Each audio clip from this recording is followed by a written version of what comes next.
حافظ بنا دیں گے، عالم بنا دیں گے، تنخواہ تھوڑی رہے گی، کھائے گا کیسے؟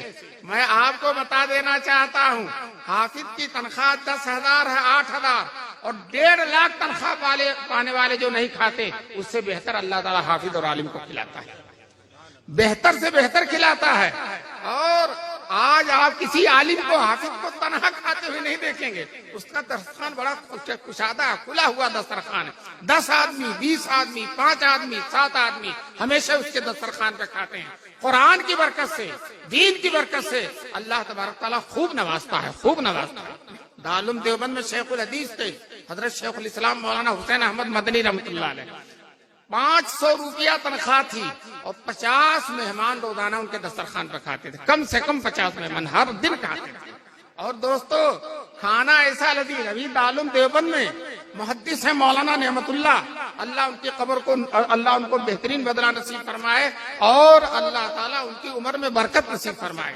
وہ کہتے ہیں بچپن میں طالب علمی کے زمانے میں نے شیخ الاسلام کے دسترخوان پر کھانا کھایا تھا، آج سے 70-80 سال پہلے، اور پتلا سالن اور روٹی، لیکن اتنی لذت کہ اس کے بعد بادشاہوں کے دسترخوان پہ بھی کھایا، وزیروں کی دعوت کھائی، حکمرانوں کی دعوت کھائی، لیکن اس مرد قلندر کے دسترخوان پہ جو لذت تھی وہ کہیں نہیں ملی۔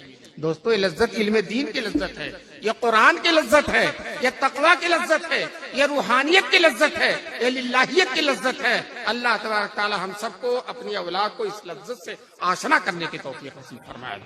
دوستو یہ اگر آپ اپنے بیٹے کو حافظ اور عالم بناتے ہیں، آپ قبر میں جائیں گے، مرنے کے بعد آپ کا بیٹا جو حافظ ہے، عالم ہے، آپ کو کبھی بھولے گا نہیں، کبھی نہیں بھولے گا۔ میں نے عالموں کو دیکھا ہے، ہر نماز کے بعد دعا کرتے ہیں، اللہ میرے ابا اور اماں کی مغفرت فرما، ان کے درجات بلند فرما، ان کی قبر کو نور سے بھر دے۔ جب حج کرنے جاتے ہیں، عرفات میں، مینا میں، مزدلفہ میں غلاف کعبہ پکڑ کر دعا کرتے ہیں، اللہ میرے ابا اور اماں کی مغفرت فرما، ان کے درجات بلند فرما۔ حافظ جلال الدین سیوطی بہت بڑے محدث اور مفسر گزرے ہیں، انہوں نے اپنی تفسیر میں واقعہ لکھا ہے، ایک لڑکا حافظ قرآن تھا، اپنے ماں کی قبر پر جا کر قرآن کی تلاوت کیا کرتا تھا۔ دوستو حافظ نہیں ہوگا تو کیا پڑھے گا جا کر، کیا پڑھے گا؟ آپ اپنے بچوں کو، میرے ایک دوست کہا کرتے تھے، اے مسلمانوں کم سے کم اپنے بچوں کو اتنا تو پڑھا دو قرآن کہ مرنے کے بعد تمہیں قرآن پڑھ کے بخش سکے، تمہیں تو ضرورت ہے، قبر میں مردہ انتظار کرتا ہے، میرے گھر والا مجھے کیا بھیج رہا ہے، میرے لیے کیا کر رہا ہے۔ بہرحال وہ بچہ حافظ قرآن تھا، ماں کی قبر پہ جا کے قرآن کی تلاوت کیا کرتا تھا۔ ایک دن اماں خواب میں آئی، خواب میں آ کر اماں نے بیٹے سے کہا، بیٹے میری قبر پر جب تو آیا کر تو آتے ہی قرآن نہ پڑھا کر، تھوڑی دیر رک جایا کر۔ یہ ماں نے خواب میں کہا۔ حافظ عالم بڑے تیز ہوتے ہیں، ان کا ذہن بڑا کھلا ہوا ہوتا، قرآن کی وجہ سے ان کے ذہن میں وہ کیفیت پیدا ہو جاتی ہے کہ اور کسی کا ذہن ایسا ہو ہی نہیں سکتا۔ چنانچہ اس خواب میں بیٹے نے اماں سے دریافت کیا، اماں آپ کہتی ہیں کہ جب میری قبر پر آیا کرو، آتے ہی قرآن نہ پڑھو، تھوڑی دیر رک جایا کرو، آپ ایسا کیوں کہتی ہیں؟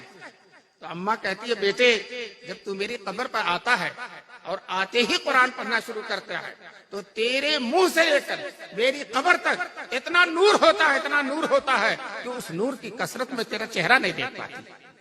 تو دوستو یہ نور کون دے گا؟ یا حافظ دے گا یا عالم دے گا؟